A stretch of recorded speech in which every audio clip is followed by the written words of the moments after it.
to one person and what one person said. When the president said, the only garbage I see floating out there is his supporters, meaning the garbage of one of Trump's supporters that was spewed into that microphone at Madison Square Garden. Joe Biden did not call that comedian, who no one's ever heard of, garbage. Joe Biden didn't call a person garbage, not even one person. He referred to that person's speech as garbage. Joe Biden had nothing to apologize for, and he didn't. To further clarify the point, President Biden issued a written statement. Earlier today, I referred to the hateful rhetoric about Puerto Rico spewed by Trump's supporter at his Madison Square Garden rally as garbage, which is the only word I can think of to describe it. His demonization of Latinos is unconscionable. That's all I meant to say. The comments at that rally don't reflect who we are as a nation. Today, Vice President Harris said this. Well, first of all, I think that the president has explained what he meant, but I've said it earlier. I strongly disagree with any criticism of people based on who they vote for. And that I've made that clear throughout my career, including my speech last night before I think this all happened, which is I intend to be a president for all Americans, and including those who may not vote for me in this election. I take very seriously my obligation and my oath to concern myself first with the needs of the American people and put them before whatever might be my selfish issues. Here's something that Donald Trump has never said. I strongly disagree with any criticism of people based on who they vote for. What you just heard the vice president say. Here's something else Donald Trump has never said. I intend to be president for all Americans, and including those who may not vote for me in this election. When Donald Trump has said something racist publicly, he has never once put out a statement to clarify exactly what he meant or that he meant something different. And yes, Donald Trump himself, of course, calls Americans garbage all the time. And it's not her, it's the people that surround her. They're scum, and they want to take down our country. They are absolute garbage. Scum. Garbage. There were 75,000 people surrounding Kamala Harris last night in Washington in a crowd that was 50% bigger than the last crowd Donald Trump spoke to in Washington on January 6th, 2021. Did Donald Trump mean that those 75,000 people who surrounded Kamala Harris last night, all of them are scum, are garbage? Is that what he meant? Did Donald Trump mean that everyone who voted for Kamala Harris to be our vice president 4 years ago is garbage? That's 80 million people. Or did Donald Trump mean the Harris campaign staff? That's hundreds of people. Or the vice president's White House staff? Dozens of people. Or maybe the vice president's family? Did he mean her husband, Doug Emhoff, who will join us as a guest on this program tomorrow night? Donald Trump has never apologized for saying they are absolute garbage. Donald Trump has never clarified exactly who he was talking about when he said they are absolute garbage. His words were, the people that surround her, they are scum and they want to take our country down. They are absolute garbage. Donald Trump's words. Not one reporter ever asked Donald Trump about that statement. Not one. The day Donald Trump called Kamala Harris supporters garbage, no one wrote a headline about that. It wasn't a news story.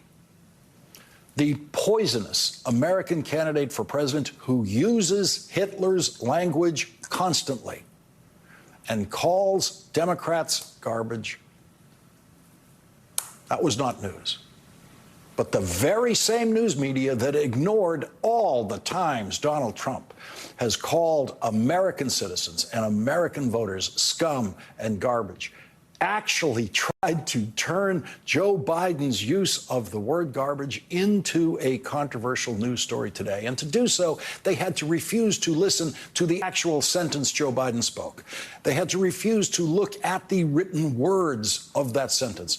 They had to refuse to understand English grammar. They had to refuse to understand what a singular possessive is. They had to refuse to understand what apostrophe S means. They had to refuse to remember what they learned in elementary school about the English language. And they can do that because this campaign is being covered by some of the best reporters I've ever seen and by some of the worst reporters I've ever seen.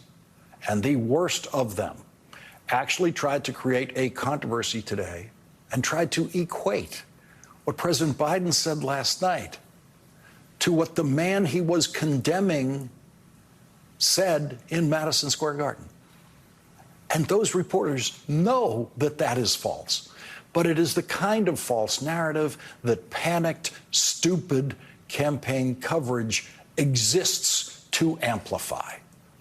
Not one of the reporters who got excited about this today asked Donald Trump to name the good things that Adolf Hitler did after Donald Trump was quoted by his White House Chief of Staff, John Kelly, saying, quote, Hitler did some good things. The terrible campaign reporters and commentators who are covering this campaign, it's not all of them, just the terrible ones, are completely exploitable by Donald Trump, and Donald Trump knows it, which is why Donald Trump, the stupidest candidate ever to run for president, climbed into a garbage truck today to try to draw more attention to what President Biden said last night, which Donald Trump stupidly does not understand requires drawing more attention to what he and his vile speakers had to say at Madison Square Garden on Sunday, an event that has already cost Donald Trump the retracted endorsement by a prominent Puerto Rican entertainer. Today in North Carolina, Kamala Harris said this. Unlike Donald Trump, I don't believe people who disagree with me are the enemy. He wants to put them in jail. I'll give them a seat at the table.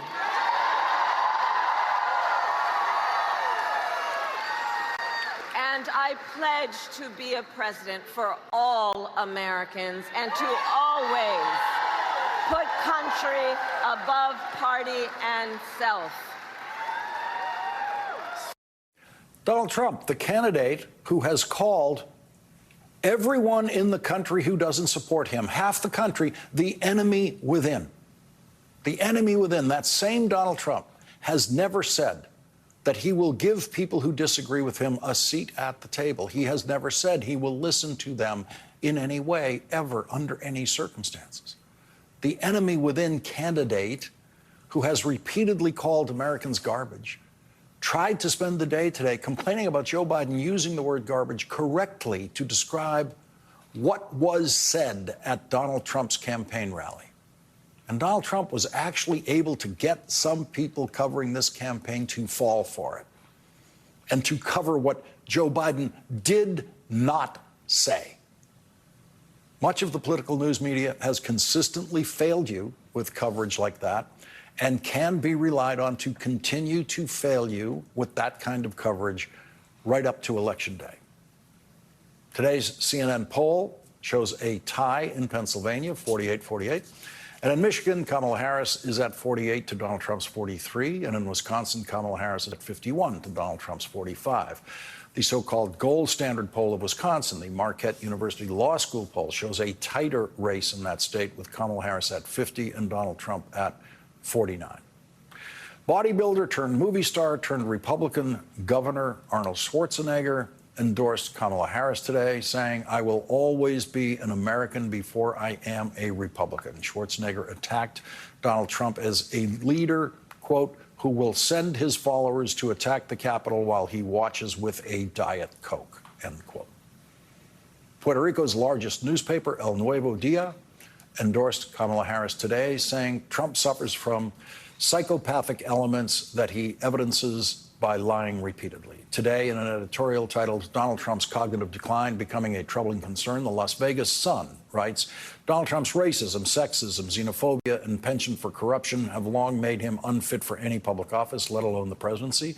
But as he continues his bid for a second term in the White House, there is an unsettling and undeniable shift that is leading many experts, observers, and even some Trump supporters to conclude that the former president's mental acuity and sharpness are also in decline, that his physical health and stamina are waning, and that his frustration and anger are boiling over. He shambles about aimlessly, slurs his words, and sometimes speaks gibberish. Today in Wisconsin, the garbage man said this. My response to Joe and Kamala is very simple. You can't lead America if you don't love Americans. It's true. Don't love Americans. So I guess the garbage man will never call Americans garbage again, which he's done. The garbage man will never call most Americans the enemy within. No presidential candidate has ever publicly expressed more hatred for more Americans than Donald Trump. And no American president has ever publicly expressed more hatred for the people who worked for him in the White House.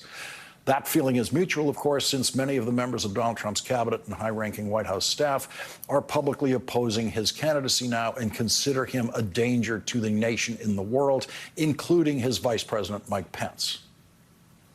The garbage man candidate complained that Kamala Harris called him Hitler. In fact, the only candidate in the presidential campaign this year who has ever called Donald Trump Hitler is Donald Trump's running mate, J.D. Vance, who compared Donald Trump to Hitler before J.D. Vance's miraculous conversion to a Trump running mate as comfortable with lying as Donald Trump. The new American way of death continues in Texas.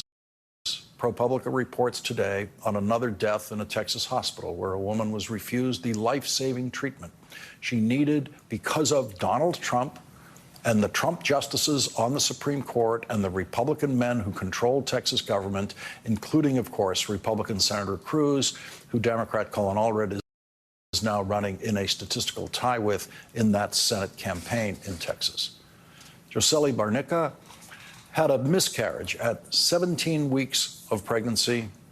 She had been dreaming of delivering a sibling for her daughter. With the fetus partially emerged, the proper medical procedure would be removal and clearing the uterus to prevent a deadly sepsis infection. Texas doctors did nothing. ProPublica reports for 40 hours, the anguished 28-year-old mother prayed for doctors to help her get home to her daughter. All the while, her uterus remained exposed to bacteria. Barnica died of an infection. Donald Trump did that. Senator Cruz did that. The Republican justices on the Supreme Court did that. The men controlling the Texas government did that. Moments ago in Madison, Wisconsin, Vice President Harris said this. Ours is a fight for the future, and it is a fight for freedom.